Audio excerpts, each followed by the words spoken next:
नमस्कार, मैं धर्मेंद्र कुमार। प्रगति क्लासेस के यूट्यूब चैनल में सभी का बहुत बहुत स्वागत। बात करेंगे प्रगति परीक्षा टेस्ट सीरीज क्रमांक 22। पहला प्रश्न है, मॉन्ट्रियल प्रोटोकॉल किससे संबंधित है? तो मॉन्ट्रियल जो प्रोटोकॉल है यह वायुमंडल में जो CFC गैस है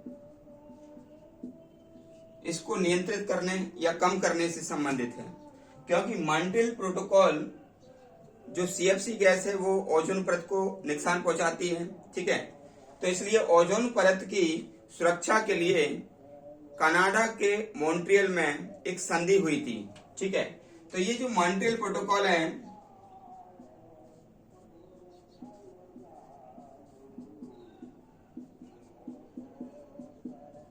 यह 16 सितंबर 1987 को संधि हुई। ठीक है, संधि कब हुई? 16 सितंबर 1987 और 1 जनवरी 1989 में यह प्रभावी हुई।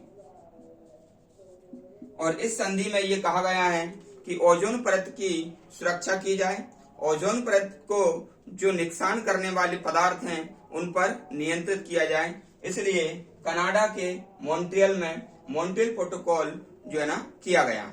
ठीक है, तो पहला प्रश्न क्लियर हुआ। देख लेते हैं दूसरा प्रश्न। तो दूसरा प्रश्न है, क्योटो प्रोटोकॉल किससे संबंधित है? तो क्योटो जापान में है। क्योटो जापान में है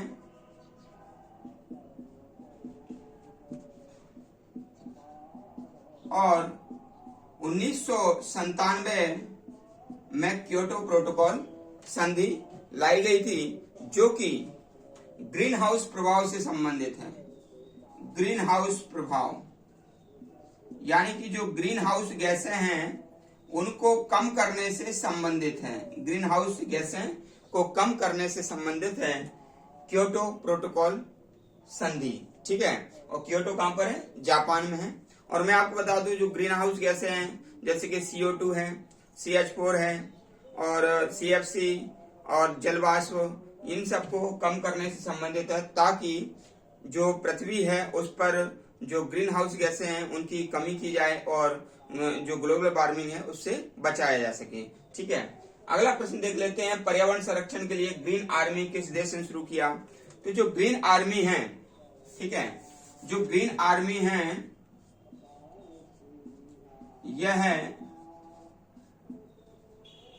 ऑस्ट्रेलिया देश ने लागू किया। ठीक है ना, पर्यावरण संरक्षण के लिए एक कदम उठाया गया है।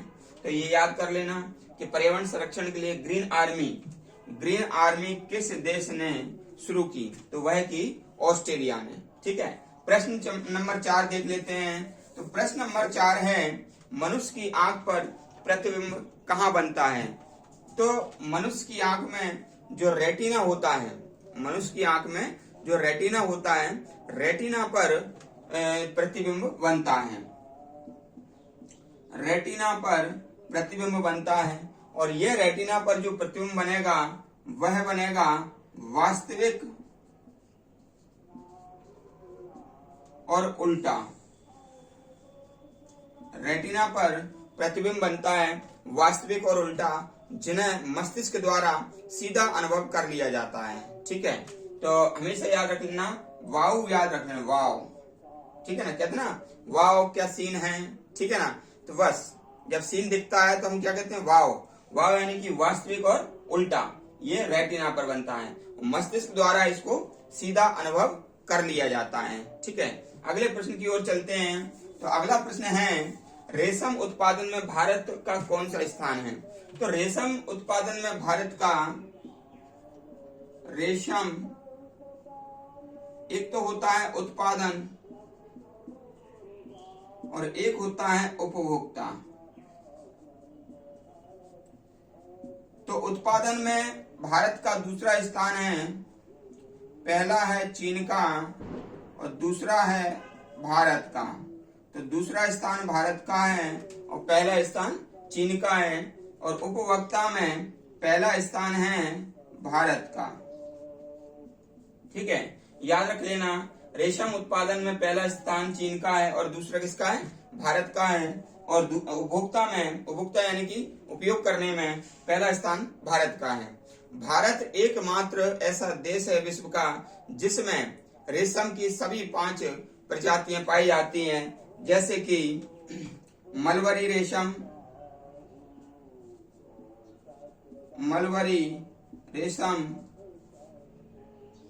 टसर रेशम,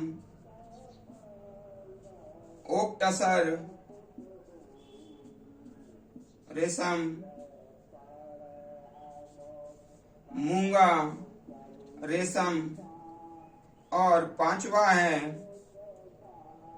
एरी रेशम। ठीक है, तो ये 5 प्रजातियां रेशम की पाई जाती हैं भारत में, मलबरी रेशम, टसर रेशम, ओक टसर, मूंगा और एरी। तो ये आप याद रख लेना। ठीक है, काफी महत्वपूर्ण प्रश्न है। अगला देख लेते हैं।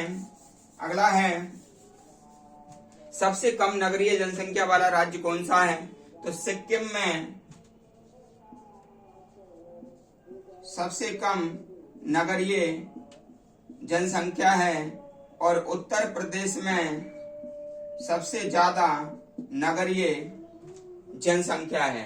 तो सबसे कम नगरीय जनसंख्या कहाँ पर है? सिक्किम में है। और सबसे ज्यादा नगरीय जनसंख्या कहाँ पर है? उत्तर प्रदेश में है। ठीक है, अगला प्रश्न है भारत में सबसे लंबी तटरेखा वाला राज्य कौन सा है?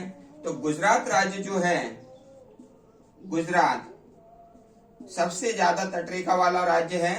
12-14 किलोमीटर इसकी क्या है? तटीय लंबाई है। और यदि ये पूछा जाए कि केंद्र शासित प्रदेश कौन सा है सबसे अधिक लंबी तटरेखा वाला, तो वो है अंडमान निकोबार। कौन सा है? अंडमान निकोबार सबसे ज्यादा तटरेखा वाला केंद्र शासित प्रदेश है। 1962 किलोमीटर है ये।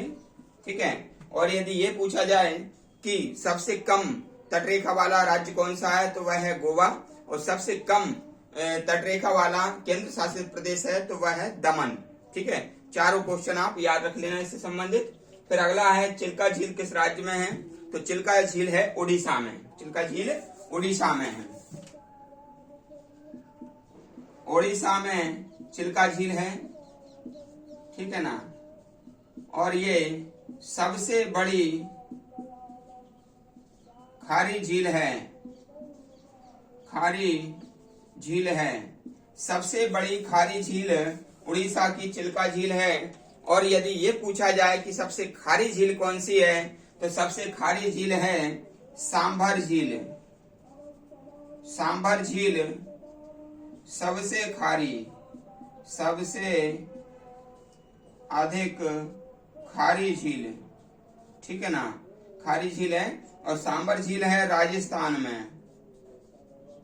सांभर झील सबसे अधिक खारी है और खारे पानी की ये सबसे बड़ी झील है। सबसे बड़ी खारी झील कौन सी है? ये है चिल्का झील। ठीक है, खारे पानी की सबसे बड़ी झील चिल्का झील है। ठीक है, अगला प्रश्न है सुंदरवन डेल्टा का निर्माण किस नदी पर है? तो गंगा और ब्रह्मपुत्र। ठीक है, याद रख लेना, गंगा प्लस ब्रह्मपुत्र पर सुंदरवन डेल्टा है। सुंदरवन डेल्टा है। ठीक है ना, तो सुंदरवन डेल्टा याद कैसे करेंगे कि यदि सुंदर बनना है, ठीक है ना, तो भाई डेल्टा यानी कि डाटा याद कर लेना। और डाटा आता है जीबी में। किसमें आता है? डाटा आता है जीबी में, 1 जीबी 2 जीबी। ठीक है ना, तो डेल्टा यानी कि डाटा जीबी में आता है, तो जी से हो जाएगा गंगा और वी से हो जाएगा ब्रह्मपुत्र। ठीक है, तो कभी भी बहुत से लोग कंफ्यूज हो जाते हैं कि गंगा लगाएं या ब्रह्मपुत्र लगाएं, तो गंगा और ब्रह्मपुत्र दोनों में है सुंदरवन डेल्टा। जीबी याद रख लेना, डेल्टा यानी कि डाटा और जीबी तो आपको याद हो जाएगा। तो डेल्टा, गंगा और ब्रह्मपुत्र। ठीक है, लास्ट क्वेश्चन है भारत की सबसे अधिक ऊंची चोटी कौन सी है? तो भैया सबसे अधिक जो ऊंची चोटी है वो है K2। ठीक है ना, K2 है। तो K2 को गॉडविन ऑस्टिन भी कहते हैं। और 8611 मीटर इसकी क्या है, लंबाई है। गॉडविन ऑस्टिन भी इसको कहते हैं। ठीक है, तो ये आज की हमारी टेस्ट सीरीज थी। आपको कैसी लगी कमेंट्स करके बताएं, और वीडियो को लाइक करें, शेयर करें, और चैनल में जो व्यक्ति नए हैं वो चैनल को सब्सक्राइब करें। सभी का बहुत बहुत धन्यवाद।